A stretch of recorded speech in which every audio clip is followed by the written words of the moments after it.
Welcome back to the Transform Your Mind to Transform Your Life radio and podcast.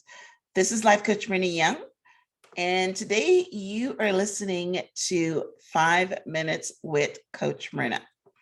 And today I want to talk on the topic of a new mindset, getting rid of your cup mentality. So what do I mean by having a cup mentality? I want to share with you a Bible story to illustrate my point today of having a cup mentality. So one day, Peter and John were going up to the temple at the time of prayer at about 3 p.m. Now, a man who was lame from birth was being carried to the temple gate called Beautiful, where he was put every day to beg from those going into the temple courts. When he saw Peter and John about to enter, he asked them for money. Peter looked straight at him, as did John, and Peter said, "Look at us."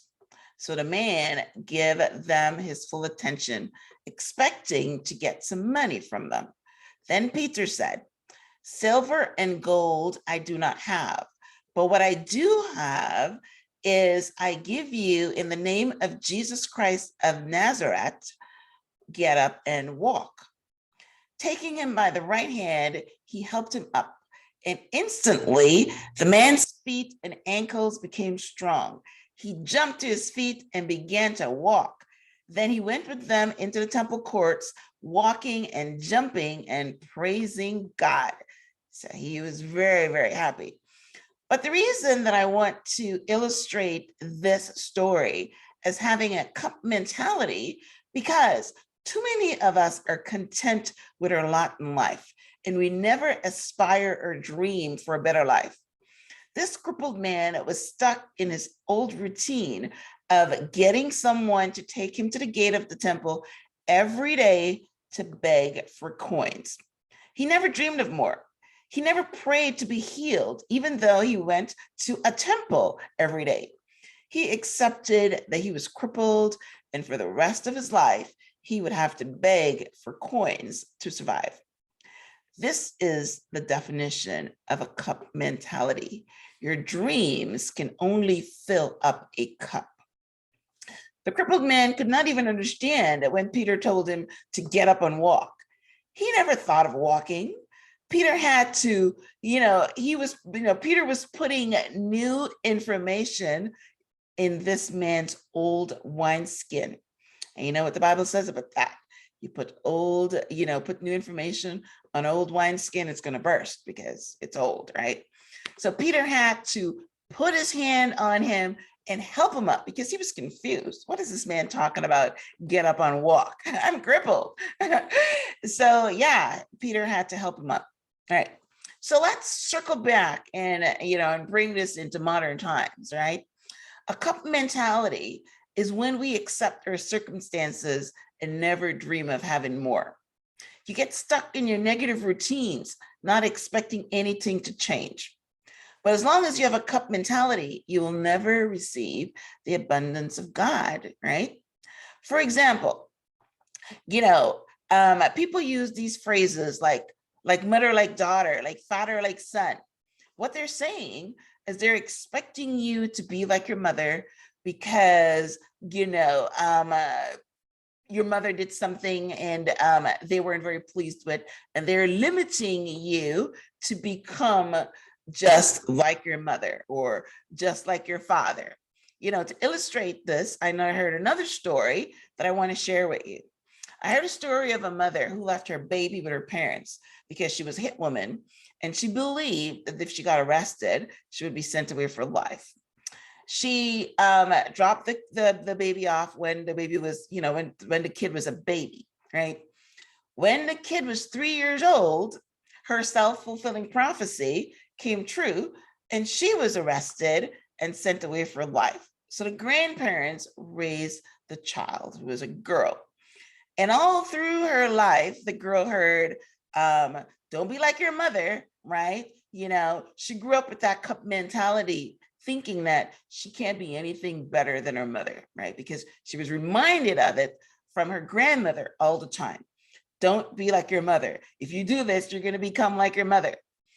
And what exactly happened? She became like her mother, right? At 16 years old, she got in a fight with somebody and she stabbed him and ended up in prison. Some other examples of cup mentality.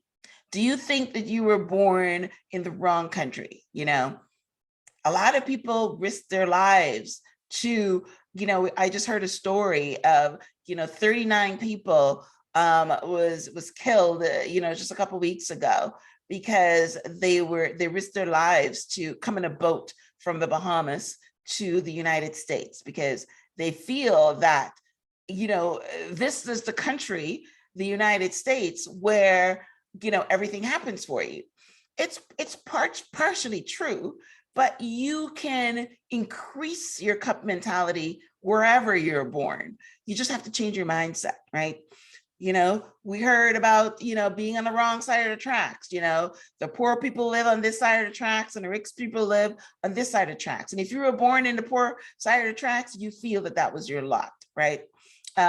So you are just, the wrong color, yeah. I mean, all these things are true to a point, but it's if you accept it. You're born the wrong color. I live in the United States. Black people in the United States had a hard life, but now things are opening up. So your color doesn't really have anything to do with your abundance, your mentality. You can't think that because you're born the wrong color, right, that you can't expect blessings and richness, right? All right. So are you content on just surviving? Are you content on just living your life with your current circumstances? Then you have a cup mentality, right? So, I myself was born in a third world country and I was born poor. And I was listening to a podcast a few weeks back regarding abundance blocks. There, the author, she wrote a book, was saying that we manifest the same abundance blocks of our parents, right? So I decided to interview my mom to see what kind of abundance blocks she passed on to me, because, we all know that the first 7 years of your life, you pick up everything that's in your environment. So I wanted to know what kind of blocks that I picked up from my mom.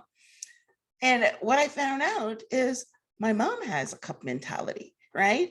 She told me that we were born poor. When I was born, she didn't have a job, but she was quite comfortable. She wasn't expecting much more. She says, oh, your dad will come and bring me money. People would go to the market and bring me food, and I had my mom, which is my grandmother. I had her help, right?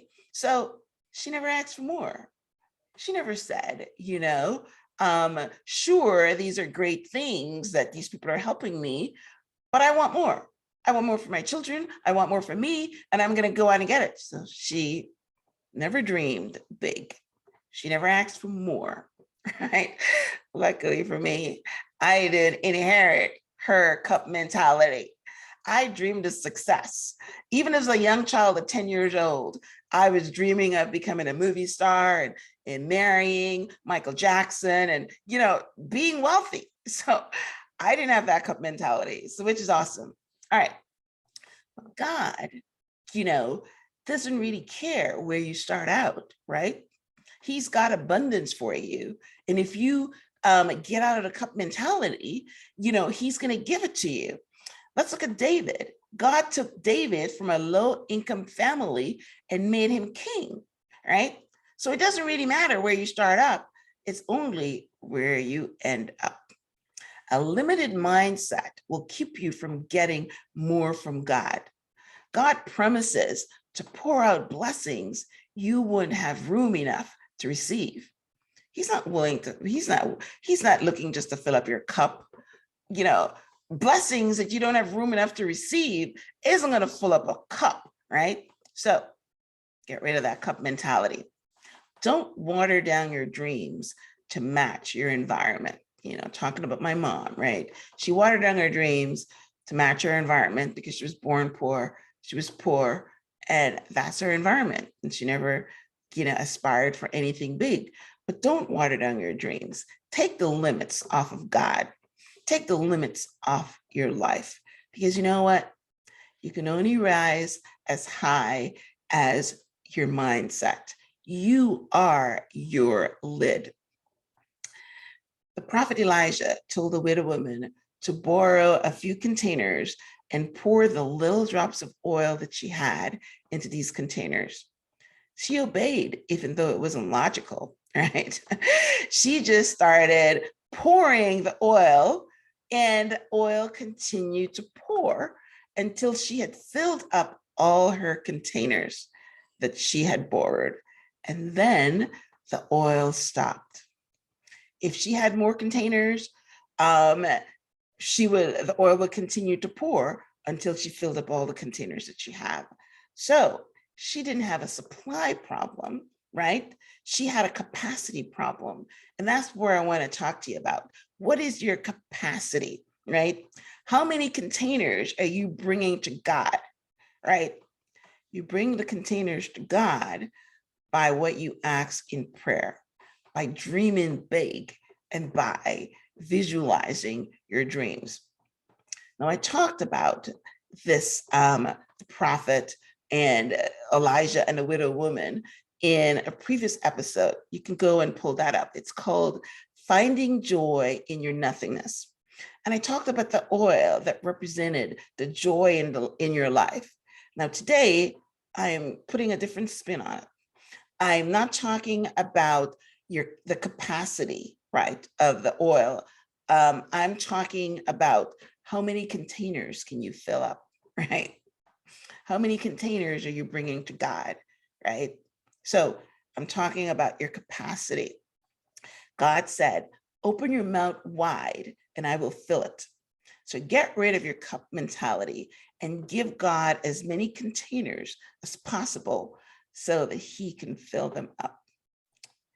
This is Life Coach Myrna Young, and you have been listening to 5 Minutes with Coach Myrna. If you want to hear more coaching during the week, then I invite you to join my Facebook group called Life Coach. In there's a community of life coaches, and we give you inspirational messages every day. So until next time, I will see you next week.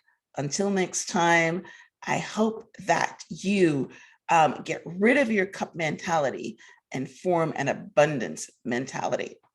Until next time, namaste.